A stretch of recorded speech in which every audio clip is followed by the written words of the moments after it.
Guys, I am so happy to be back. I have been out sick. Thank you guys for sticking with me, and I may cough a time or two during this broadcast because I'm just now getting over it. I had some kind of bacterial infection, virus infection, something. It wasn't the you know what, uh, but it was pretty bad. So I'm glad to be back. So we're going to jump right back in. For those of you who are new here, my name is Dr. Jones. I am a doctor, but I'm not a doctor, but I am a doctor. Somebody will explain that. And we are walking through the Bible from the Old Testament to the New Testament, and we're going to do the in-between period, the 400 silent years. We are going to do that next. Right now, we are in the Old Testament, and we have made it to the point to where the Israelites are in exile.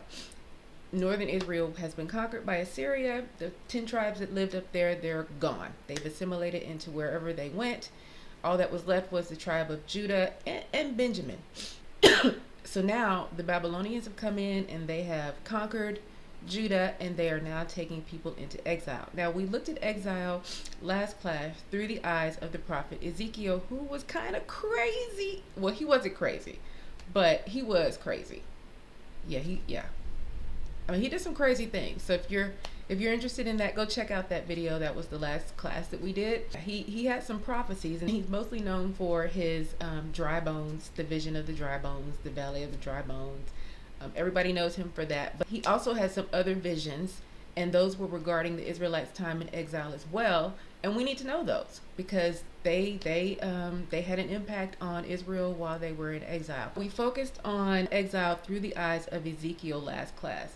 This class, we're going to look at exile more in depth, the broader group of people in exile. The reason why we're looking at these prophets is because Jeremiah, Ezekiel, Daniel, Isaiah, they were prophets during the exile, and they prophesied about the exile.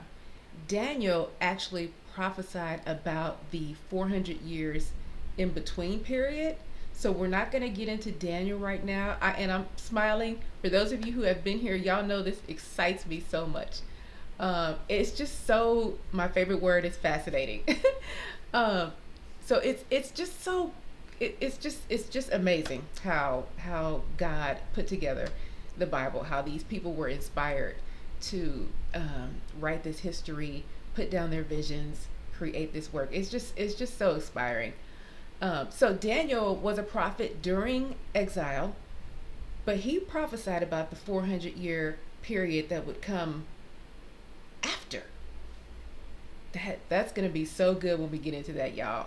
So let me bring it back. We're gonna focus on the broader group in exile and what that was like for them. So during the exile, the elite group, the nobles, the priests, the scribes, these were the people that were taken to Babylon.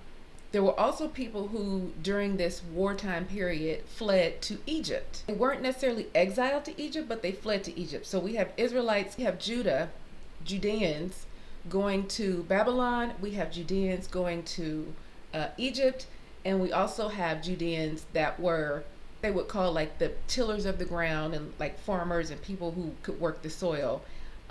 They were not exiled. They stayed in Judah. We're going to see this interesting dynamic between these three groups. The Israelites who went into captivity, the way they were able to stay together, for one, the way they felt about being in captivity, the way they felt about leaving Jerusalem, the way they lamented, the way they wrote about the lament, and the way they began to put together the Bible. That's going to be one theme. And then we're going to look at the ones who fled to Egypt. Now, the ones who fled to Egypt, so the ones who went to exile, when they come out, they finally get it. The group who came back home finally get it, that there's only one God, and now we're a monotheistic group, okay? So there's that group. Then there was the group that went to Egypt. Now, the group that went to Egypt, they still worshiped God, but they also worshiped the Queen of Heaven, and we will see that. And they have found an archaeological site that we'll get into called Elephantine, where you can see the Israelites had set up this worship space for God and for the Queen of Heaven. So they continued with that there. The people who stayed in the land, the temple was destroyed. So how, and what they did was they would take offerings to the ruins of the temple, and they continue to make offerings there. So we're going to look at that group as well. We're also, in the next class, we're going to look at the group when they come back, and the dynamic between the group that comes back and the group that's still there. And also keep in mind this, there's a group of Israelites that stayed in Judah. And when I say still there, we're talking about Judah. So there's a group that stayed there in Judah, but then there were also other people from different cultures and groups who migrated to Judah. So it's going to be an interesting dynamic when the Israelites who were in exile come back and find these old Judeans and this group of other people. That's going to be interesting. That's going to be the next class. Okay, that's enough of me talking. Let's get right into the story. I miss class. I miss talking to you guys. I miss talking about this stuff. Thank you guys for sticking around while I've been out. I appreciate your support. I really appreciate your support. I had a one classmate send me, well, a couple of classmates actually, that just really inspired me the other day, send me some like really encouraging notes, and I want us to be like a class. I want us to talk to each other and drop ideas off of each other, encourage each other, lift each other up. I want us to do that as a class. So hearing from those two classmates just kind of made my day, and so I really appreciate you guys. Okay, now we'll get into it.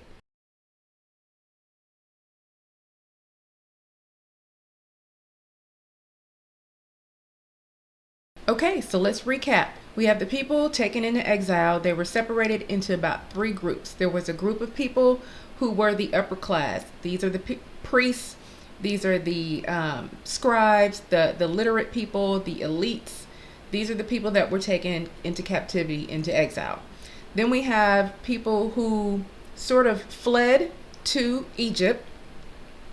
They were artisans, farmers. These people fled to Egypt. Apparently they took Jeremiah with them, the prophet Jeremiah. And then there were the people that remained in the land. So while they were in exile, Jeremiah had the nerve to send them a letter telling them that, hey, while you're being punished, live your life, enjoy your life, get married, have kids, have grandkids. Oh, and pray for Babylon, the city that took you captive. I am hoping there's a lesson in there for us where we can learn that, 1, we have to take responsibility when we don't do right. We have to take responsibility for that. 2, there are going to be consequences when you do the wrong thing over and over and over again. 3, you don't have to be down in your punishment. You can still live life in your consequence, and you can pray for the situation of your consequence, okay? God does not leave you just because you're going through a consequence. Another thing that we touched on was this purification by fire. So I asked the question if you guys had heard of the baptism of fire, and I wonder if they're connected. I don't know yet, but maybe we'll find that out when we get to the New Testament. But for the exiles, this purification by fire was like them going through this punishment, and they had to go through this punishment to be cleansed by this fire and to come out on the other side like silver. The baptism of fire that's talked about in the New Testament isn't a punishment. It's actually a gift. It's actually a gift that you are given when you're baptized. So what I wonder is if fire is being used, if the term fire is being used as like a cleanser, because oh God, I'm getting into the New Testament, which I'm trying not to do, but they're connections. There are connections. Baptism is to cleanse you of your sin. And so I kind of wonder if there's a connection between that fire and this fire. So we'll move on for now. Another thing that we learned is that the exiles in Babylonia actually did put down roots, and they actually did have families, and they actually did start to assimilate into that culture. And one of the ways they started to assimilate into that culture is they started to lose their language. Now, they spoke Hebrew, and so the older people who went into captivity would have known this language. And whatever age generation went into captivity, they would have known Hebrew. Any generations that came after that, they're going to learn the language of that land, which was Aramaic. And so they began to lose the Hebrew language at this point. To go along with that, they began to lose their Jewish Hebrew names. Captives obviously went into exile with their Hebrew names, but when they were coming out, some of them had Babylonian names, like Zerubbabel. We also see the elders reemerge as sort of these leaders of the group. Obviously, I mean, there were kings, but the king was placed in the prison. And so while he was in prison, we see the elders reemerge as sort of the leaders of the group. Some of the things that made the Israelites stand out while they were in captivity were circumcision, the practice of the Sabbath, and the practice of kosher eating. The circumcision thing, I'm not sure how they would have stood out with that. I still don't understand how they would, how that, but they did observe the Sabbath, and they did, when it came to their eating, they did observe those laws still. One of the things that they had to deal with was the separateness of it all. So they were there. There was another group in Egypt. There was another group that stayed in Judah, and they were all separated. The folks that went to Egypt, they're like, you know what, we'll just build another temple and we'll just put God here in this temple. The folks who stayed in Judah, even though the temple was destroyed, continued to sacrifice, and they felt like God was there with them. Those who went to exile, because of Ezekiel's vision and prophecy that showed God was mobile and could be there with them, they felt like God was there with them. Now, we know today that God is everywhere, okay? But back then, his home was the temple. So what's going on here? What's going on here? Is he kind of showing them that he's everywhere at this point? In the next lecture, we're going to look at the exiles coming back to Judah and resettling the land, how they get along with the people in the land, what they do with the new people who have come into the land, not only the Israelites that were there and that weren't a part of exile, but the new people who had come in and settled the land. How did they handle all of that? How did they handle the temple not being there? What did they do? We're going to get into all of that in the next class. I hope that you enjoyed this class. I certainly did. I always do. If you have any questions about this class, please leave those in the comments. Please like, share, and subscribe to the channel and become a part of our class. We are at 100 subscribers. I am so excited about that. I know according to YouTube standard, 100 subscribers, you know, that's nothing. But I think that's amazing because that means 100 people want to learn biblical history. And that means you guys are excited and well, I don't know if you're as excited as I am about this stuff, but you must be because you're here. So come back and join us for our next class, Wednesday night Bible class. I will see you then.